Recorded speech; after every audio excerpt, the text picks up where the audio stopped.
Morning, everybody. Give us a break here. I believe this is episode 20, man. As always, man, I'm your host, Scream. I got my dog Lefty with me. Yo. And then I got my road dog G.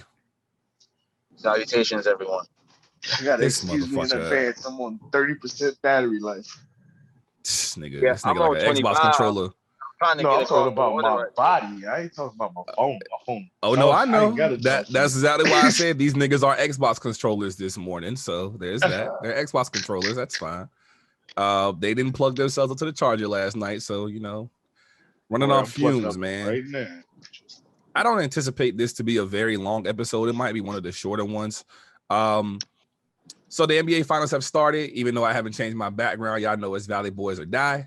It's 2-0 right now. Chris Paul looking like he's going to be finals MVP if and when we win the NBA finals. MVP, But we were talking. You said what? He should have been MVP. I guess. Yeah, we've debated that a lot here on the pod and off the pod. But one thing that I would like to bring up first, as far as the box score goes, and then we'll talk a little bit about the game. Chris Middleton and Drew Holiday. So a funny stat was brought up last night, and I'm actually going to go back on Twitter and go get this so I can read it to you guys. I don't know if I sent it to you guys last night. I read it last night. I seen it. The stat, is it the stat about Drew Holiday and Eric Bledsoe? Did I send you that?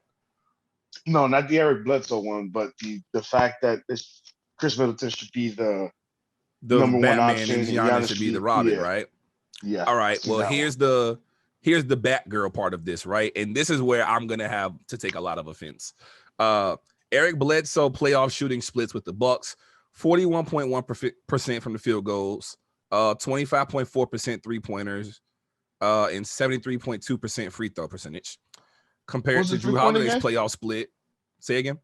What was the 3-pointer again? 25.4%. Okay. And now we're gonna go to Drew Holiday, whose first four playoff series with the Bucks is this year. 41.1% field goal percentage, 28.9% 3-point percentage, and 67.3% free throw shooting.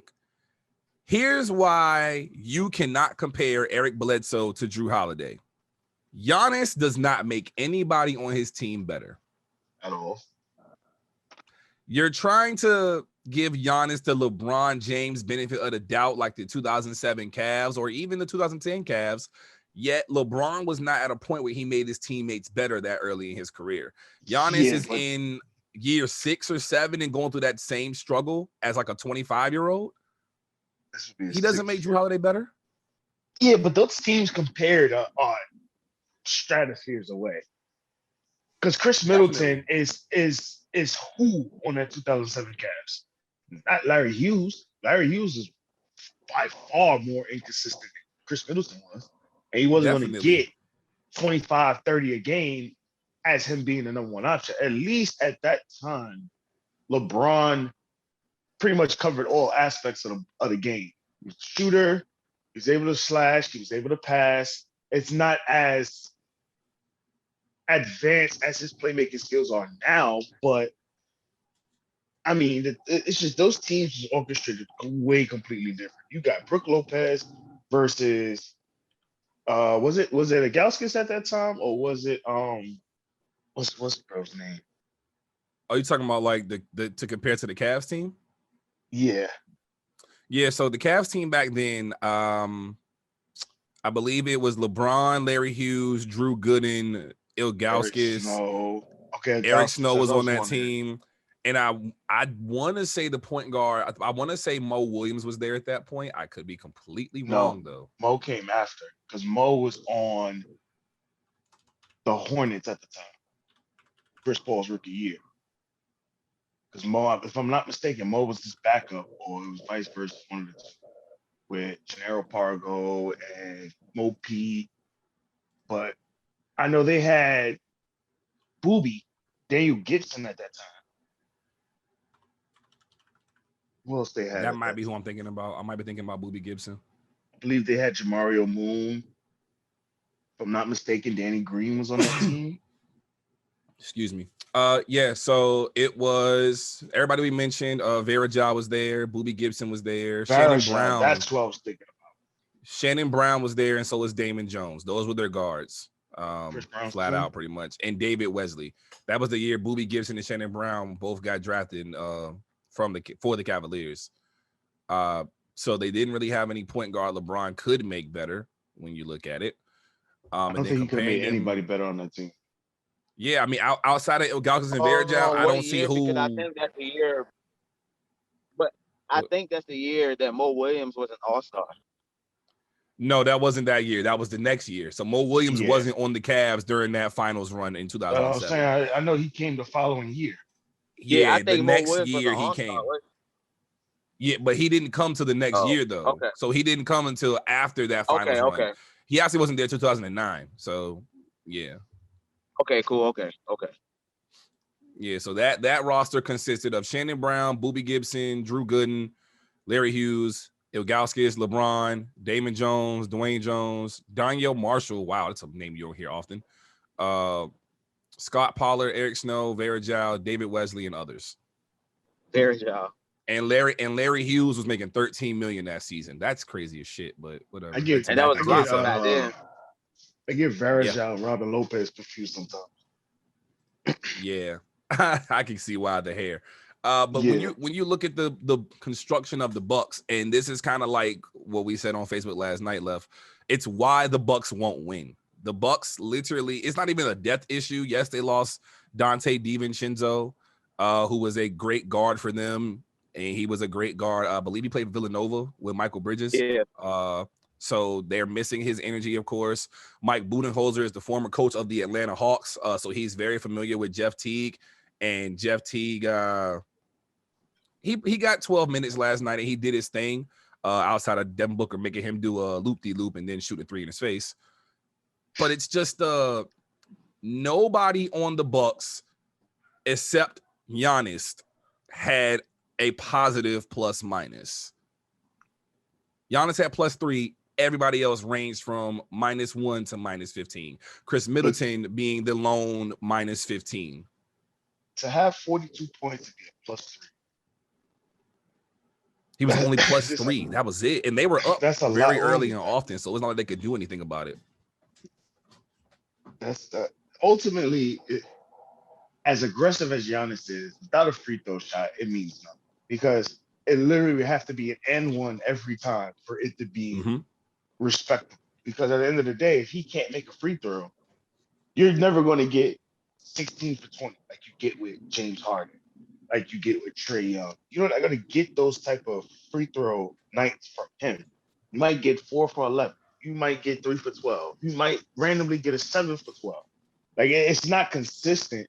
And honestly, the way that team is constructed, if Giannis is a brick and no one else shows up, they lose. If Giannis don't play and everybody else goes lights out, the games are close. Only time they blew out a team was Atlanta. And ultimately, that game was because Trae Young wasn't there and Clint Capella didn't play. And Kevin Huerter couldn't even get things going. And when you look at the box score, obviously, you know, stats don't tell the full story unless you watch the footage. I watched the game in full last night, but looking at the stats to read them off to you for the Bucks, minute-wise, Chris Middleton had 41 minutes and only made 5 field goals, 1 3-pointer. Giannis had 40 minutes, 15 field goals, 11 out of 18 free throws made. Here is the biggest disparaging mark that pisses me off about Twitter and other people saying that the refs aren't calling the game in favor of the Bucks. The Bucks went to the stripe 23 times between all 4 quarters. The Suns didn't go to the stripe until the second quarter, midway through the second quarter, and they only took 14 free throws. Giannis had more free throws than the Suns by himself. Yeah, because they're a shooting team. They're not. Nobody except Giannis is the only ones that go in the paint. Everyone else is a shooter of some sort. Like Middleton has no free throws. Brook Lopez, and that made me think crazy for Budenholzer, which is why he's going to get fired. Brook Lopez, when he first came into this league as a New Jersey net, way back when, he was a dominant inside the paint force. He has the same frame. He can get buckets inside. He got a lot of tip rebound buckets yesterday, but you got him sitting outside at the 3-point line, guarded by Jay Crowder. He's being guarded by Jay Crowder anyway. So why are you not posting him up? One thing that Brook Lopez did very well in game 1 was he had 17 points off of being a dominant paint force. Game 2, he only had 8 points. Granted, he had 9 rebounds, but he didn't really amount to anything else in game 2. You got him sitting on the 3-point line, doing nothing, not shooting any threes. He only had 2 threes. You have to. Because at the end of the day, if you put Brook Lopez on the block, where's Giannis go? Giannis it makes more sense to beat up on Jay Crowder than it does DeAndre Ayton. That's that. If I'm attacking my team, and I'm again, this is me being unbiased. Y'all know I'm a Suns fan, but be unbiased for a second. DeAndre Ayton is guarding Giannis outside. He's allowing Giannis to shoot. He let Giannis take 5 threes. Giannis made 1. Just 1. So DeAndre Ayton is on the outside, not in the paint. The Bucks had 18 points in the paint in the first quarter, and they had a 3-point lead going into the second. Why did you stop? It's like we say all the time, Left. Why do you stop going to what works? Why? That's the thing. If you do get a chance to watch the game back, that first quarter was a storyteller. Like the Bucks could have won the game just being bullies in the paint. Brook Lopez was going off early. Middleton was getting in there early. Drew Holiday was aggressive early. It was 29-26 going into the second quarter. The Bucks had like an 8-point lead at one point, and that shit dwindled because they allowed the Suns to shoot lights out from the 3. They were 50% from 3-point line last night. Some got to give them one end or the other. They start to panic early, and that happens to a lot of people, especially thinking words right. When you're up and you start to see yourself losing, you start to panic. You try to go for the first thing. All right, for instance, if I'm killing DeAndre Ayton right in the paint, and we scored 10 straight in the paint, and they call a timeout. They come out of that timeout. Now they go on a run. Why not continue to do what we do? Instead, I'm going to just start pulling threes. Now everybody's shooting threes. Everybody's burning up the shot clock. So it's like nothing's going down. Why not go back to what you know? Because you get scared. This is the finals. We lose this game, we in a hole. We got to at least try to steal one of these games to go back home and try to win this up, come back 3-2, something like that. Like it's a panic thing. I mean, this is everybody's first time in the finals. So it's like, But I just can't. A good point, Left. But just let me jump in and say right quick. You make a good point, and that's a testament to Chris Paul too, because Chris Paul is like the only level-headed person on the court at all times. Because you say everybody got these finals jitters, but Chris Paul being who he is, he's a cool, calm, collected point guard. So that's why he's able to thrive. He's able to thrive in this because this is just what he's been ready for this moment. So I'm just saying, like, it's a testament to Chris Paul, man. Like the point you just made is a testament to CP3. I definitely agree with that.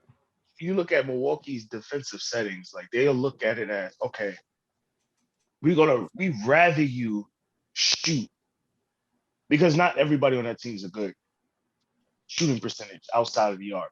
So they're going to give you the 3-pointer. They don't want you to get to the paint. But you got 2 mid-range maestros that can shoot at any point of the court inside of that arc, anywhere. Chris Paul can hit it from anywhere. Devin Booker can hit it from anywhere. So it's one key thing, bro, and this is why I'm going to say 3, and I'm going to let you go back to what you're saying. Michael Bridges had 27 points last night. Michael Bridges went off. You would think Michael Bridges was Devin Booker the way he went into the mid-range and was pulling that shit regardless of who was around him and just dropping buckets. I mean, dude, been a bucket. Yeah, he since Villanova. And it's funny because Twitter gonna always be Twitter, bro. They had to bring up the 76ers. If you remember back in the I want to say it was the 2018 draft, the same draft as DeAndre Ayton and them. Mm-hmm. Michael Bridges was the 10th overall pick. And guess who he was picked by? The 76ers. He was from Philadelphia. His mom works in Philadelphia and works for the 76ers organization. Yep. He was traded to Phoenix on draft night. And now he's in the finals giving buckets when he could have been that extra wing defender for the 76ers. It's just funny how a lot of this shit been in the finals comes back. Bucket. Yeah, but he could. It's always funny to look back on things and be like, he could have been the missing piece. It's always funny looking back on that because it's like, yo, this kid's like 23 years old, man, 24, and he's a missing piece that was vital. They should have never traded Fultz.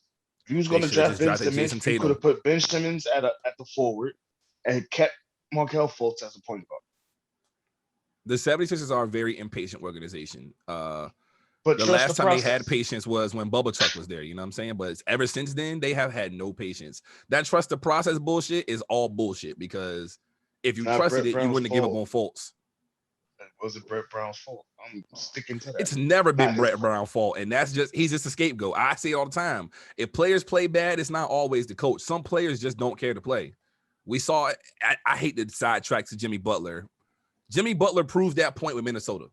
Yep. Some players just don't care to play hard, bro. It's not like it was Flip Sanders' son's fault. I can't think of his name to save my life. I apologize.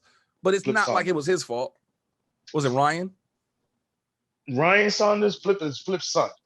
Yeah, that's what I'm talking about. That was one that got fired. Yeah. So it's not like it was his fault. Jimmy Butler challenged you motherfuckers, and you motherfuckers said, man, this ain't the NBA right now. I don't care about that. Then Jimmy Butler leaves, goes to Philly, doesn't do much, but then goes to Miami and goes to the fucking finals. Like, bro, this is the NBA fucking A we talking about.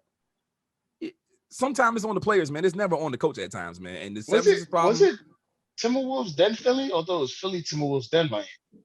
Nah, it was He got traded to the Timberwolves for the number 7 pick with Lauri Markkanen and Chris Dunn. And then the Timberwolves shipped him to the 76ers for Robert Covington. Right. You're right. Yeah. He challenged Cat, made Cat feel. This is when everybody said Cat was soft with the whole Embiid thing. And then Jimmy Butler got in his head when he let Embiid be better than Cat and all that beef and shit happened. But, you know, I definitely, like I said, though, I agree with G, and I agree with your point that the testament is going to the will of the Suns more than it is the will of the Bucks. But this is what my issue was.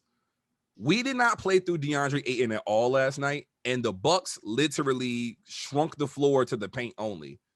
And you allowed 43 pointers to go up and 20 got made. 6 different Suns players had multiple threes made. Cam Johnson off the bench had made 2. Devin Booker made 7. Michael Bridges made 3. Jay Crowder made 3. Chris Paul made 3. You do all this switching and shit, and you're not defending the perimeter. That's why I hate switching. You start the game. A forced switch. You should not be switching. Yeah, don't switch because you bailed out on your matchup. Yeah, the only ones that was forced was putting Brook on like Chris Paul. Otherwise, you always had PJ Tucker and Drew Holiday on Devin Booker and Chris Paul. You were allowing Chris Middleton to get on Devin Booker at certain occasions, and he just ate him up. Like, Chris Middleton is not really a good defender, and people try to, give him credit for it. But Chris Middleton got dropped last night. There's no excuse. 5 for 16 from the floor, 1 for 6 from deep. Like, we spoke on not having finals experience. There's only 2 people in this entire situation, and I could be wrong, there may be more. Mike Budenholzer has finals experience as a coach with the Spurs. He came from Greg Popovich's coaching tree. So he's been here as an assistant coach. He should know what works and what doesn't. Jay Crowder is the only person to ever be in a finals game prior to games 1 and 2. He had 6 games last season in the bubble in a losing effort versus the Lakers. He was 0 for 8 from the field game 1 and then 4 for 8 game 2. What do y'all think the Bucks have to do to even win a game in the finals? I think Giannis has to be able to stretch the floor out. If Giannis can't shoot, he's making DeAndre Ayton's job too easy to just sag off and force him to shoot. If the shots aren't going in, that's a blown opportunity every play. Giannis has to be able to space the floor out. This is the reason why he loses every year, because he can't space the floor out. And I don't want to hear any other reason. Like, I don't know how you can have any other reason. Everybody else is able to space the floor out except for your number 1 option. You can't win games like that, i.e. Ben Simmons, who would have been the number 1 option if he could shoot the ball. But he can't, so he's holding his team back. I think Giannis is doing the same exact thing. Like, look how Ayton is guarding him. He's sagging off like 5 feet. You couldn't even give LeBron 5 feet. He'll burn that up. You know what So I I would think do? that Giannis needs to be able to stretch the floor out. Everything else seems fine. They're playing good basketball. They just can't score consistently from the perimeter. I mean, I personally feel like he's never going to be able to stretch the floor out because he can't shoot. But Agreed. I feel like he should be the playmaker. Let him bring the ball up. Let him bring the ball up. Let him be the secondary option. Get Chris Middleton open. Start running outside screens. Start moving the ball around. Get Chris Middleton open. Get him hot early. By the second half, then let Giannis go off. Because the thing with Giannis runs on 100 at all times. So halfway through the third, entering the fourth quarter, you start seeing him put hands on his knees. He starts breathing heavy. So he's starting to get tired. And that's when they start to attack him. So how about you do this the opposite way? Take your time in the first half. Let everybody else start getting hot. Try to get Drew Holiday hot. Try to get the things that LeBron does every game. LeBron Yep. don't take off until the second half. He'll take the open looks. He'll take the open shots. He'll take the best possible play in the first two Pacing. quarters. The Pacing. second half, he will go 18, 20, 22 points in the second half. Maybe that's what Giannis needs. Maybe Giannis needs to say, okay, you know what? Let's slow the ball down. If I get a fast break dunk, cool. If I get an open look, fine. I'm cool with having 7, 8 points in the first half. But when that second half bell ring, it's time for me to go off. That means get out my way and let me do what I gotta do. But the problem is he cannot make free throws. If you cannot shoot and get a bucket, you got to get a bucket at the cup. And if you can't finish it, what's the point? Because me defensively and for the Suns, if I see Giannis, okay, he's not driving to the rim. Oh, they got Brook Lopez on the block. I'm gonna foul Giannis. Put Giannis on the line. I don't give a fuck. We all got 6 fouls. Yeah. Giannis is not gonna go 28 for 30. Yeah, it's bad for the game. People are not gonna care about it, but I want to win. At the end of the day, I'm gonna use any tactic I need to use to win. Hack a Shaq, hack a People hate Ben, hack a strategic Dwight, moves, all that. man. Yeah, like fuck that, dog.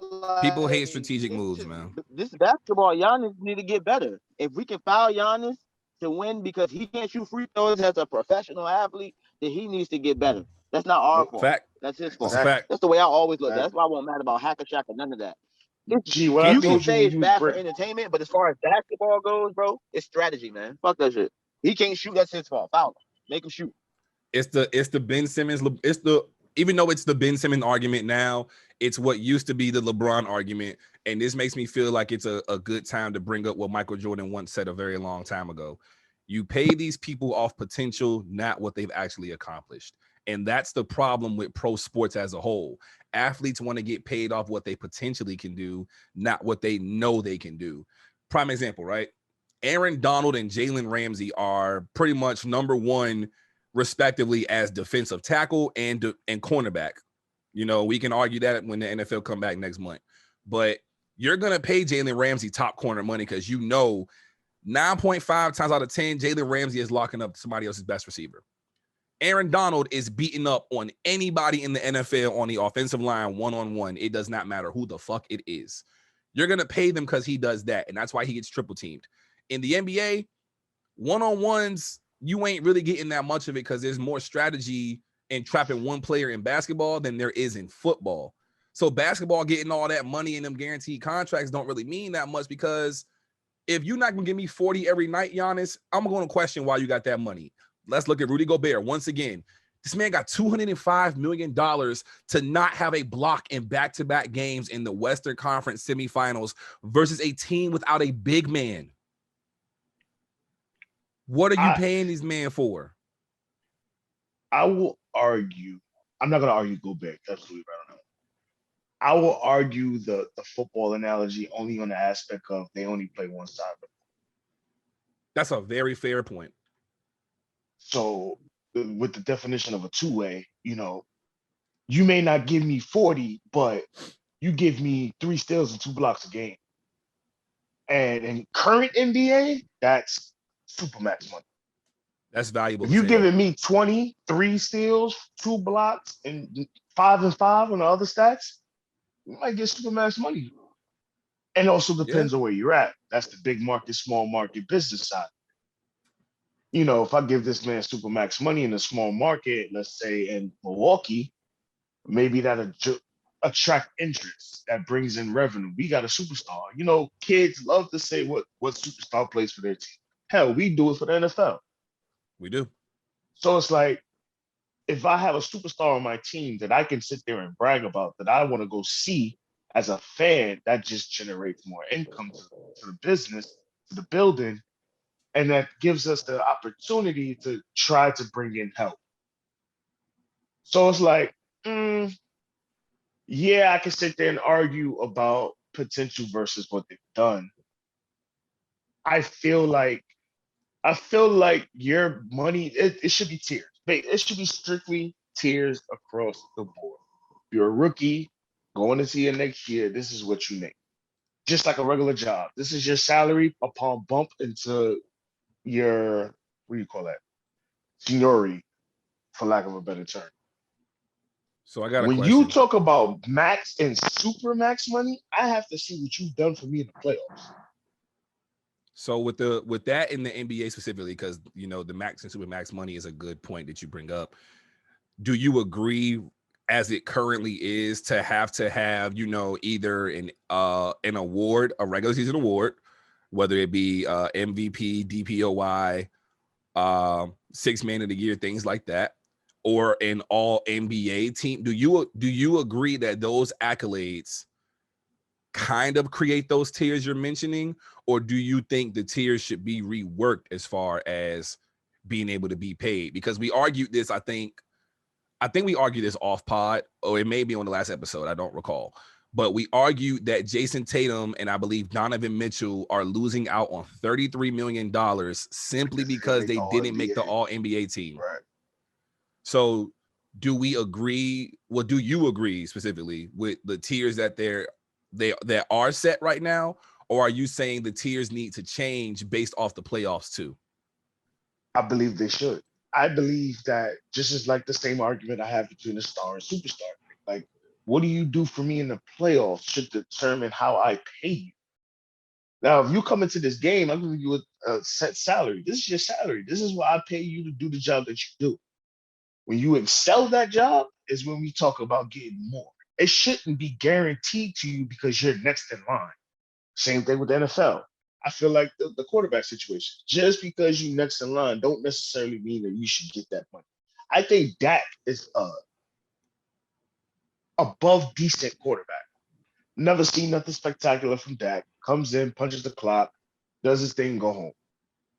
Sometimes he blows games, sometimes he wins games. But he's done nothing for me to say, yeah, he's worth super max money.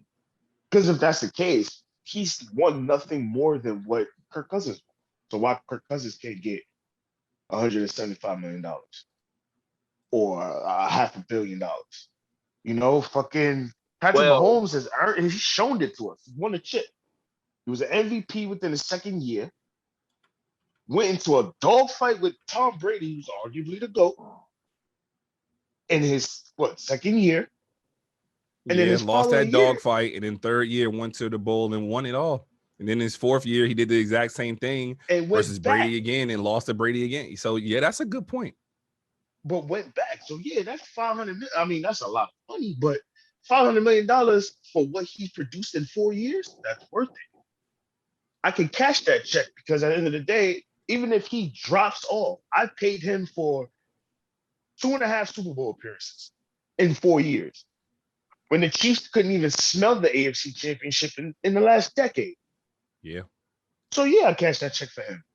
But what has Giannis done to earn a 205 check? You've gotten bumped in the first round. You got bumped in the second round. You got bumped in the conference finals. You kind of got a LeBron cakewalk because that's how everybody, oh, it was the ease. It's so easy. You got lucky with Brooklyn with all the injuries they had. You had Miami, who was burnt out because they went to the finals and damn near broke down towards the end of the season. So you got lucky in the first round. damn You near. It you did break down. you didn't even get to smell Philly because Atlanta got him out of there. Because Philly was Yeah. arguably the second best team in the league. I mean, league in the Eastern Conference. You skated away from that. So now you get to the finals, and it's like, okay, now you're getting the real test, and we're seeing what this is. It's a one-man show with a bunch of guys that sit there and watch Giannis play. They're just fans. They're watching Giannis play. They're not. You watch them. They don't run sets. They don't move around. Once Giannis gets the ball, it's like, okay, everybody sit back and see what he's gonna do. And we're seeing that now. It's easy to get away with one game. Oh, okay, yeah, that happens. We'll get them another time. Once they figure it out after game one, if you don't win by game three, it's over. There's nothing you can do to change what's going on. There's no switch that's gonna have Giannis turn into Kobe. Giannis is Giannis. Not at all. So until you either minimize his role or change his role, there's just nothing they can do. I think back to, what G just brought up about Chris Paul, and this may or may not be the catalyst for the entire NBA finals or the entire NBA playoffs, whichever way you want to call it. The Phoenix Suns have only lost 4 games this entire postseason out of I can't even count how many games they've actually won. You've had to win 12, and now you've played 2 more. So you're 14-4. And you can argue those 4. Yeah, I mean, because the 2 came in the first round and 2 came in the conference finals. And they swept the Nuggets. Unfortunately, no Jamal Murray, of course. We're going to have the Steph Curry argument here all the way through. The Suns got lucky, blah, blah, blah, whatever. The thing is, I can call it both ways just to be fair. I can call it both ways. The entire playoffs has been mirrored by injury. Next season may be more telling because everybody may be healthy, but just like, and I don't mean no harm by this, Julius Randle broke his damn tibia and fibula on the first day of his first NBA season. That Lakers season, that was like one of Kobe's last. You know what I'm saying? You can't call some things. Some things just fucking happen. But the chemistry the Suns have compared to the chemistry the Bucks have is the story of the finals. It could be the story of the playoffs too, though. I don't want to call it that, but I want to look like just at the finals, the story of the chemistry. There's that one possession that happened where Phoenix had at least 10 passes and got an and one out of it from DeAndre Ayton, and it was beautiful teamwork. You love seeing basketball played that way, but you don't see the Bucks do that. You don't see the ball getting passed in certain ways to open up the floor because you don't respect any of their shooters. You don't respect their best player as a shooter. You don't even respect their best shooter as a starter, which is Chris Middleton. So you let Middleton shoot whatever the fuck he want and go 5 for 16.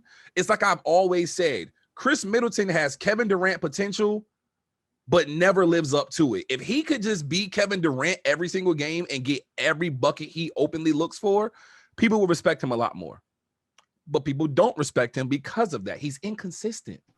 Well, honestly, the thing with Giannis is he doesn't really have what's Giannis' game? What's his game? Somebody tell me. He doesn't have one. He just plays basketball. Glorified help defender. He was my small forward from last year. Y'all remember that time James Harden said we said about Giannis about not having skill? Harden wasn't lying.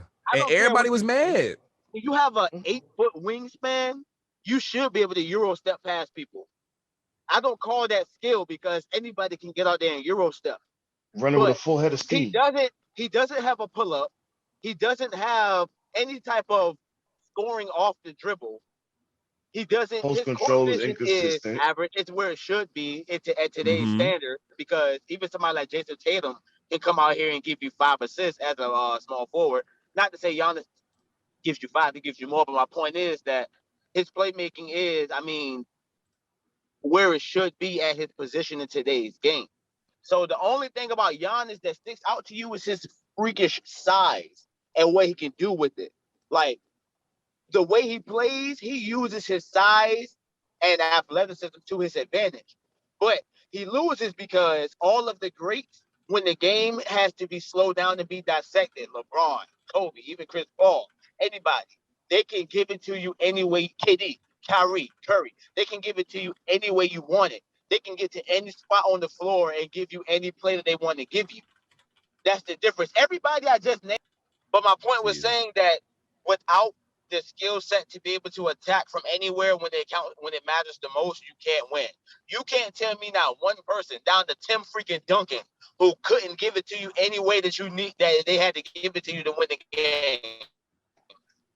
You can't tell me one person in the finals. You can't.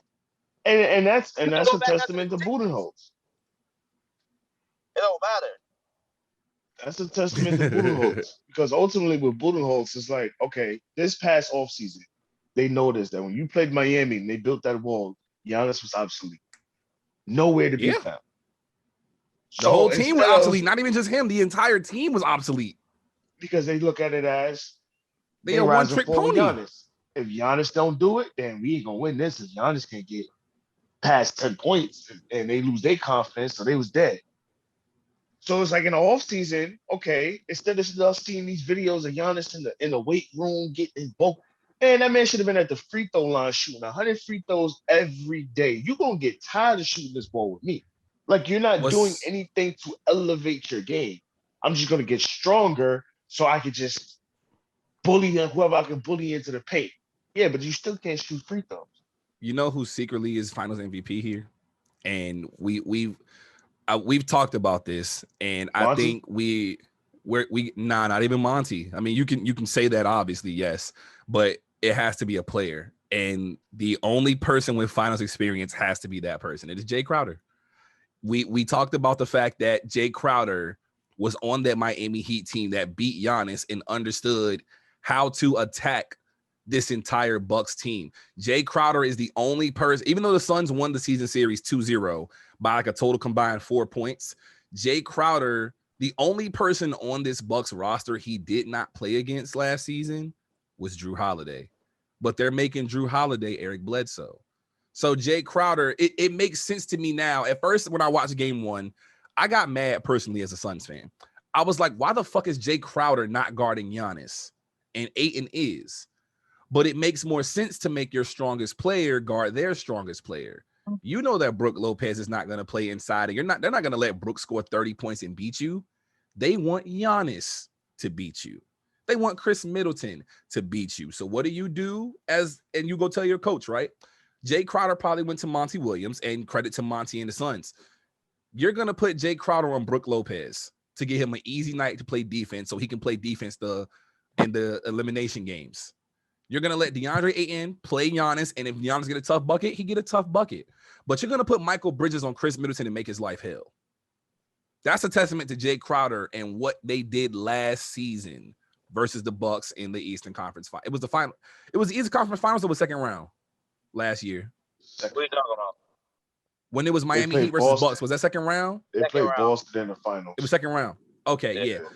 So Jay Crowder gets like the slick Finals MVP for knowing the Bucks' tendencies and realizing they didn't change any of their tendencies. That would be like Iggy. Yeah, that literally is amazing. That's IQ, man. That's IQ right there at the spine. That's very huge. Kudos to Jay Crowder going to Monty Williams probably and saying they want Giannis to beat us, not anybody else. Everybody else in the sports world is saying Chris Middleton needs to be the guy, but Budenholzer is saying it needs to be Giannis. That's so backwards. Was Crowder not on the Cavs finals team? No, he wasn't. He went there before. I think he was there that year, but got traded out of it.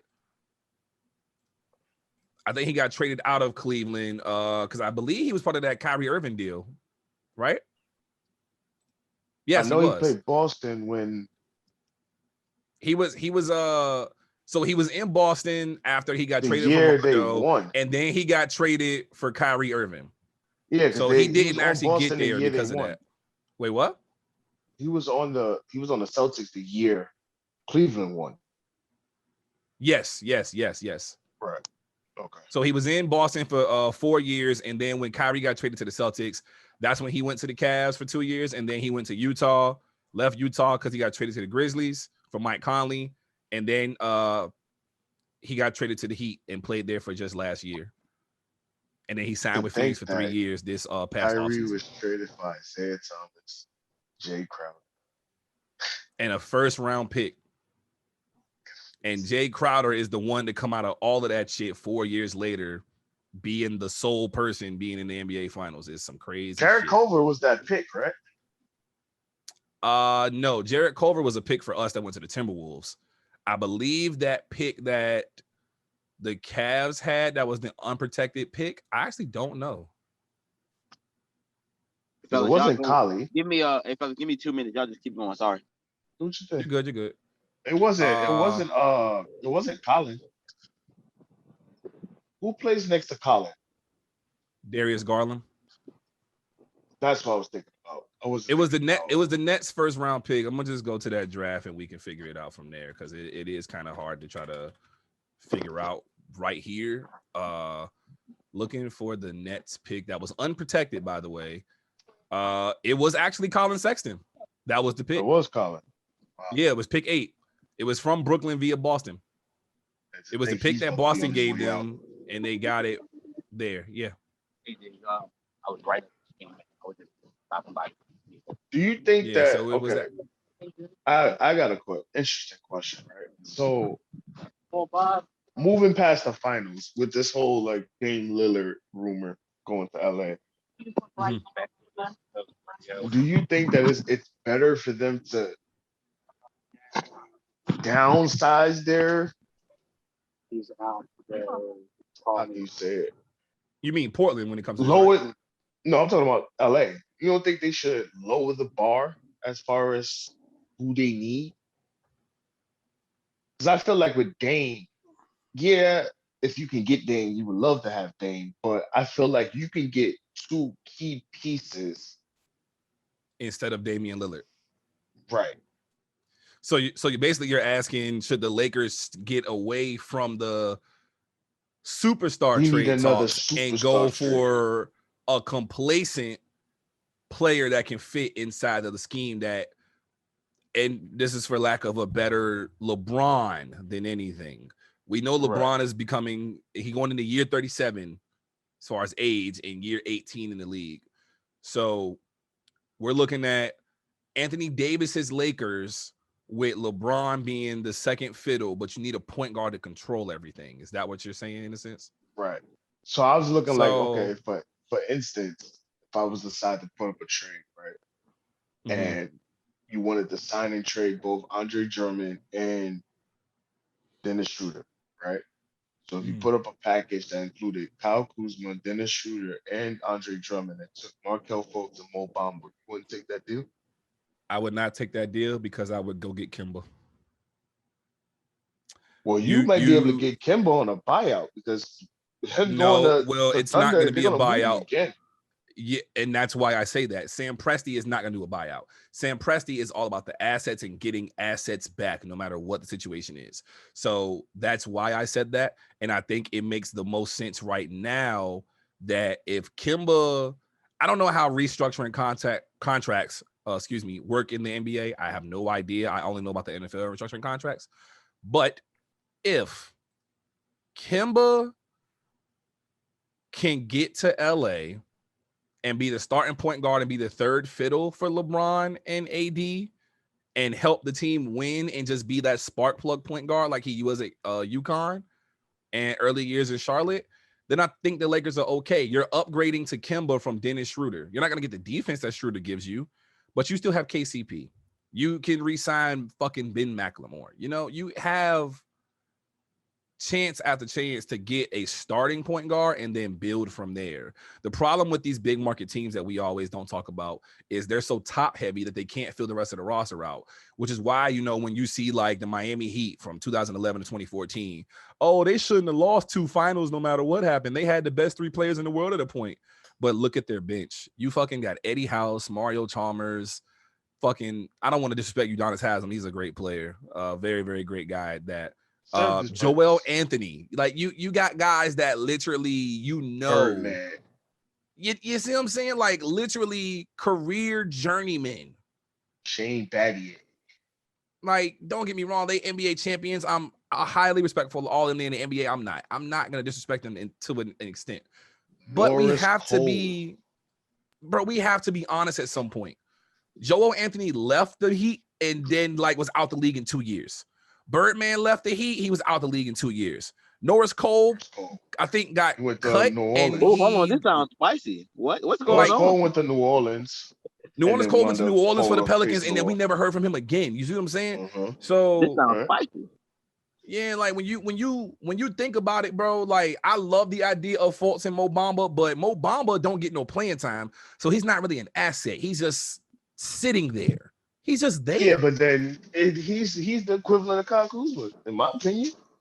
Kyle Kuzma can shoot. Mo Bamba just a defender. He don't do nothing but block shit. He's ashamed to beat. All disrespect intended. I don't know. Bro, Mo Bamba's career highlight is a Sheck West song. Gotta come from the Yukon, huh? It's all good. But I mean, that has nothing to do with where you land. I just upped Kimba. In Yukon, though. You missed that part, though. I missed that part on purpose, though. You feel me? Like it'd be like that. Hey, fuck you, man. I upped Kimba, though. So the take that Left was saying basically was, should the Lakers downsize from Damian Lillard and go after a different point guard? And the mention he made was, should they go to Orlando and get Markelle Fultz and Mo Bamba for Andre Drummond, Kuzma, and whatever else? I can't remember what else you said. I think Schroeder, yes. Because Schroeder's going to sign and trade and go somewhere. I really think getting Kimba to the Lakers is the play. Schroeder don't want to go. He want to get $100 million, but you're not going to get that anywhere. So if they just let him walk, they let him walk. Right. If you can give Montrezl Harrell, Kuzma, and something for Kimba, I'm with it. Who's to say you don't trade him to the Jazz and go get Conley? I don't know if Conley fits with Utah. I don't think he fits either, but they want him back. I don't think he fits with Utah. I don't think he fits there, but Utah wants him back. And that's why I'm saying I just think we know for a fact that Kimba doesn't want to be in OKC, and Sam Presti knows he don't want Kimba. But if he can get a first-round pick in the future, if the Lakers can give like a 2024 first and whoever the fuck else for Kimba, as long as the contracts match, Kimba's a Laker, bro. That is something I didn't think about till just this moment when you brought it up. You couldn't get it. You couldn't do Boston to LA. That's just dumb. It ain't gonna fucking work. They hate each other. They rivals for life. It is what it is. I really think that somehow, some way, LeBron gets Kimba. I don't know how. I'm about to go play in the trade thing. What's that shit called? The trade machine. The trade machine. I'm about to go play in the trade machine and see how they can get Kimba there. But back to it's the top heavy thing. Again, business. The big market teams, they have to keep the stadium packed. The Knicks is as terrible as they've been. They were relatively decent this year. They made the 4th seed. They lost.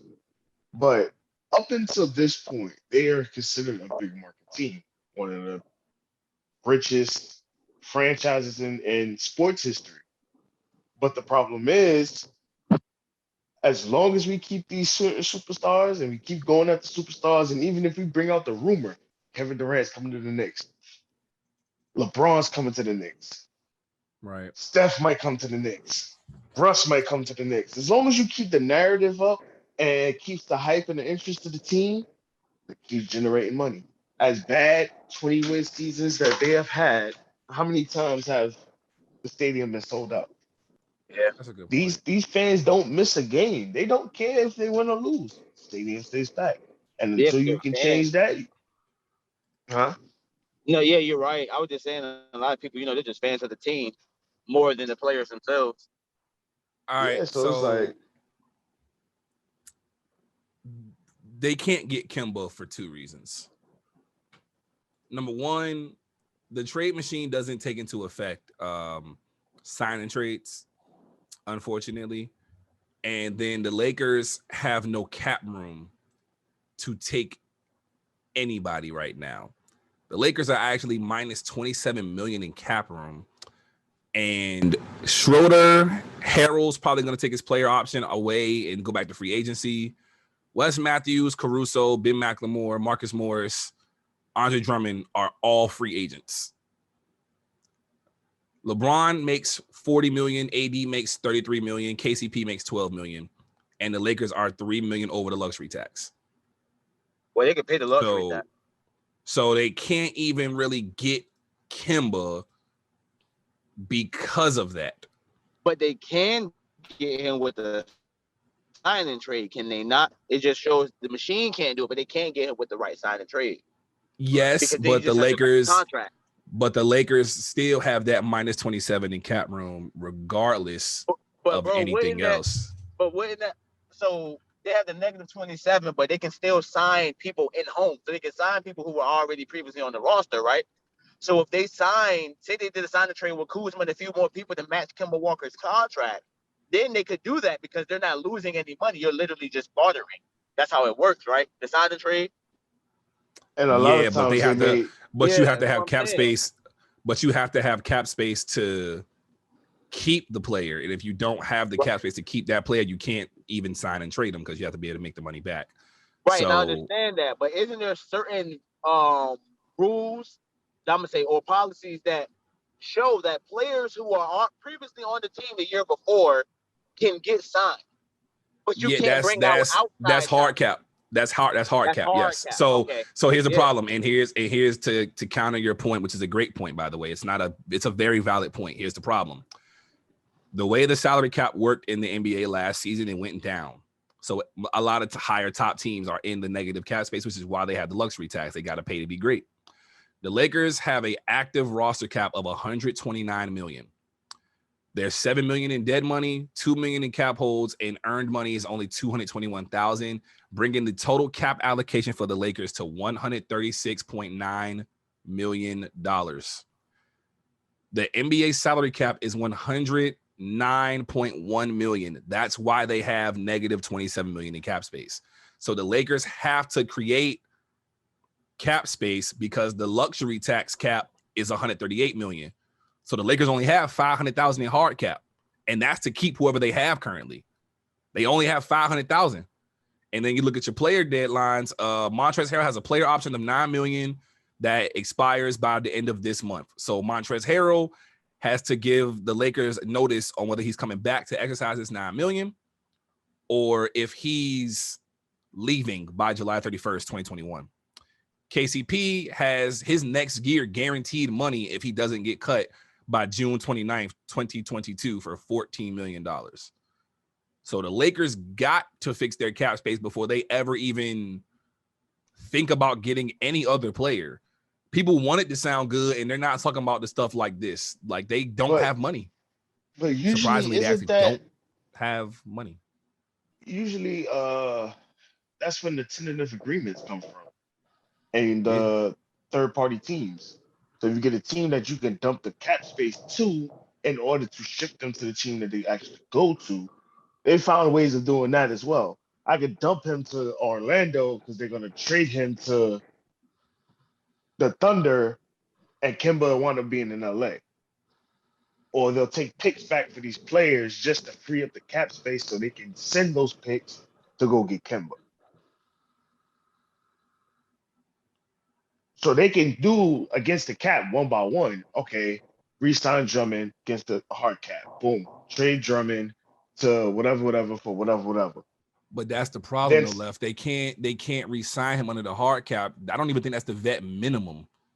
The vet minimum isn't 500,000. They have to somehow, some way, at some point during this offseason coming up, LeBron or AD have to take a pay cut for them to even get hard cap to keep these people. They don't have any money. They don't have hard cap to pay anybody. The hard cap is 500,000. The only way they get money back is if Harrell decide to dip. If Harrell dip, they'll get $9 million. Okay, so with that $9 million and what you're saying, I agree. But what if Harrell decided to be like, fuck y'all, didn't pay me my money? That's where it's like, it's hard because now it's in Harrell's hands. He can either be a dickhead and just take $9 million to sit on the bench and chill, or he can go try to play elsewhere and get money elsewhere. If you're Montrezl Harrell, what do? I leave because you want to take that $9 million and still get traded. You could have made more money somewhere else. So I don't think he's getting $9 million nowhere else, bro. After what happened this season, I don't think he getting money nowhere else. I said the same thing about Mo Harkless. I didn't understand how he got 5 years, $70 million. Didn't understand that, but he got it from somewhere else. You ain't wrong about that. Got his money.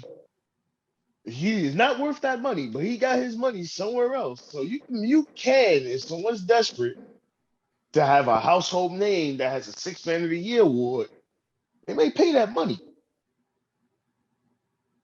And if I take that chance, then hey, well, listen, I can make that money back if I come back to a 1-year deal with somebody, show out, and I can still make that money. I'm young enough. I got a whole career ahead of me. So I walk. All right, I'll test the waters. Let's see what happens. Man, this is going to be a very interesting offseason for the Lakers, man. Yeah, it will be. Do y'all think LeBron is done winning championships in LA as a player? No, I say that player. I don't think so. As a player, that's a good question, actually. I don't think so. Right now, as of this episode, I'm gonna say yes, but I would like to revisit the question after the offseason plays out. That's fair. Left? Only because this roster isn't gonna be the same. It's not gonna be whatever this roster is right now. Schroeder's not gonna come back. He wants $100 million. Lakers don't have that. KCP's getting paid. Montrezl Harrell might dip as a 26-year-old power forward. Kuzma's still in his rookie contract and got to get paid eventually. So that doesn't help. Gasol's 35, probably going to retire. Jared Dudley gone. Taylor Horton Tucker, only 20. They want to keep him because he was showing buckets. McLemore's gone. Markieff Moore's probably gone. It's interesting, man. I'm gonna say yes until further notice. I'm gonna say no because outside of an injury, a freak injury from somebody diving for a ball, the Lakers may not necessarily be in a playing game. Matchups may be different.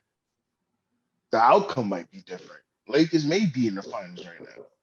So it's like, I can't sit there and say like as if they had a 30-win season and they didn't make the playoffs. It's like, yeah, it might be over.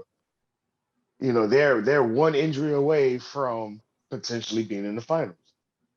Potentially being the ones to see Denver in the first round or seeing Dallas in the first round and making it to the finals. That's possible. So that's why I say no right now. Now, if they just start looking bad and it starts really going downhill this season coming up, then yeah, I'll say, okay, yeah, it might be over. But right now, this just from one injury, I can't say that yet. Because for some reason, no matter who you put next to LeBron or you put in front of LeBron, he's a championship contender. Okay, I was just asking because as the roster is currently constructed, even if we play and say they get Kemba Walker, so Kemba Walker, LeBron James, and Anthony Davis being the big three, can you win a championship right now? Absolutely. Yeah, they can. I won't lie about that. Okay, because that's another point. Like, if they get Kemba, which may happen somehow, I'm pretty sure they'll figure it out. If they get Kemba, then we're talking. But as it stands right now with LeBron and AD and LeBron having to carry such a heavy workload offensively rather than being more of a point guard, more of a Magic Johnson, he's still having to be that Scottie Pippen per se. Like, he's still having to score at a high rate to successfully win games. But if he can get to that Magic Johnson point and have players around him who can carry, like if Kemba and AD can give you 20 and 25 respectively a night consecutively, like, then we're talking. Because LeBron can give you, like Left made the good point of, LeBron can just turn it on in the second half. If Kemba and AD can just carry the load in the first half and come out swinging, shit, it's not too many people I would have over LeBron when it comes in closing out games, especially closing out a whole half. We've seen what LeBron can do. So yeah, if they get Kemba, I think they're going back to the finals. At least they can get out the West. Because I'll say their floor is the second round and their ceiling is the finals. Yeah. I would agree. Because I don't care what nobody say. Until I see Brooklyn 100% lose, like until I see them lose at 100% health, I'm still saying Brooklyn's the best team in the East. They're the team to be in the East until they prove otherwise. I gotta see more of them playing together. That's I what I'm gotta see saying, them though. At go through 100% the ups and health, downs together. at Yeah. 100% health with Blake Griffin, Jeff Green, and the bench they have. Honestly, bro, and the Nets we didn't. I mean, it's obviously 10 years too late when we think about it.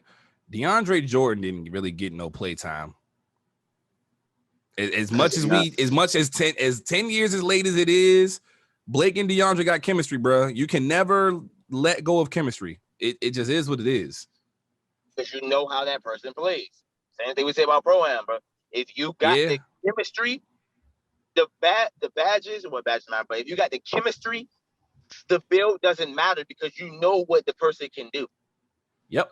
Blake and DeAndre know, hey, man, I know you can do that, you can do it. They talk, bro. They build. They feel comfortable together. That's chemistry. Nobody talks about that. It's how the Mavericks beat the Heat in 2011. Chemistry, man. Just chemistry. Wanting to see the next person do better than you. Wanting to see that. Not to hold their hand and stay on the salary cap too long. I did just change the year from last year to the next year, which is 2021, 2022. Right. The salary cap is looking to be 112 million, and the Lakers are still minus 9 million in cap space. So, and that has the cap holds of all those players I named earlier too. So, I mean, we literally will see what happens this offseason as far as projected money and what the actual cap space will be.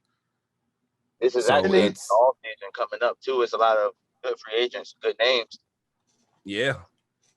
A lot. And even looking at the Lakers currently constructed, I think it was more or less ability than availability. I think just because people were out. You had KCP that was out for a while. You had AD that was hurt. Then you had Braun hurt. If you have healthy Lakers, they were number one in defense. They were terrible 3-point shooting team, but arguably offense, they top 10 maybe. I don't know what their final stats were. But they were the number one defense in the league. They were a top 3 seed.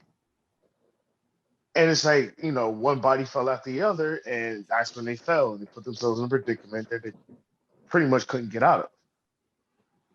Yeah, so you make a good point. Why you make a great point. In the off though, left when LeBron, when he wasn't able to be LeBron, who could they rely on though? Like I know they were number one in defense, but that's as a unit as a team on defense. But on offense, who were they able to rely on to score effectively outside of LeBron? I know that's what I'm saying. It's a good point. My point is, did you say ability or availability? Availability. But everyone was there except for AD, right? Yeah. But none of it was healthy. But my point is, no one was able to show up. It's the same thing the Milwaukee Bucks are going through right now. Giannis, and we didn't touch on this, and this is the last thing I'm gonna touch on about that at all, because I'm gonna let it all go. I promise you. Giannis is still hurt way more than they're letting on. This man was limping, holding his knee often last night. He only played in 6 to 7 minute spurts the whole game to take like 2-minute breaks. And then not to mention, and I'm not trying to be a dickhead, hopefully Torrey Craig is okay, but Giannis trucked the shit out of that man on that charge. Yeah, and Torrey Craig went flying and got a knee contusion out of all of that. He literally ran through him. He literally ran through him as if he did not exist. So as much of a luxury as Phoenix depth has been this entire playoffs, Dario Saric has gone to a torn ACL. Torrey Craig has a right knee contusion, and you don't know if there's any structural damage yet. They did get Abdul Nader back, so he might be able to take the place of Torrey Craig. So the depth of Phoenix is going down, and it just remains to be seen what the next 2 to 4 games of the playoffs holds. I think this ends in 6 no matter which ways it goes. I don't think this goes 7.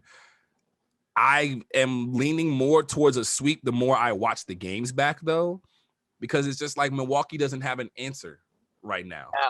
I was going to say Phoenix in 5. They're going to split in Milwaukee. I don't think Milwaukee's going to lose twice in a row at home. I think Giannis will. I think Game 3 will be the game. Game 3 will be the only game Milwaukee wins. Uh-huh. Then y'all gonna put them away game 4 and 5 at home. So, I think it's the opposite. I think we take game 3 by 3 points. Game 4, they come out resilient and they win. Game 5 at home. Who doesn't want to win championship on the home floor? You know, but at the end of the day, the point is to always win the championship in general. I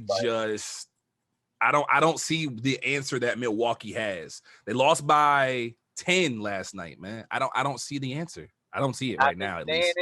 And I've been saying it since the first round. Well, since the end of the season, regular season, Phoenix can give it to you anyway. That's inside, why outside. they're successful. They can give it to you on offense anyway. You can't stop nobody who can do that. You can't stop somebody who can score at all 3 levels effectively. And you have multiple players who can do that. Like, you have multiple, and then y'all move the ball around. I would not want a better point guard than Chris Paul right now. Like, y'all do everything right.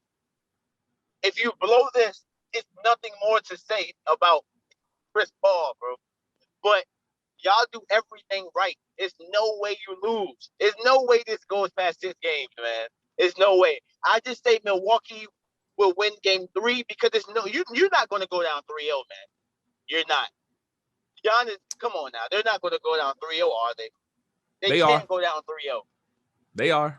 Not that team. They can't go out like that again, like they did with Miami last year.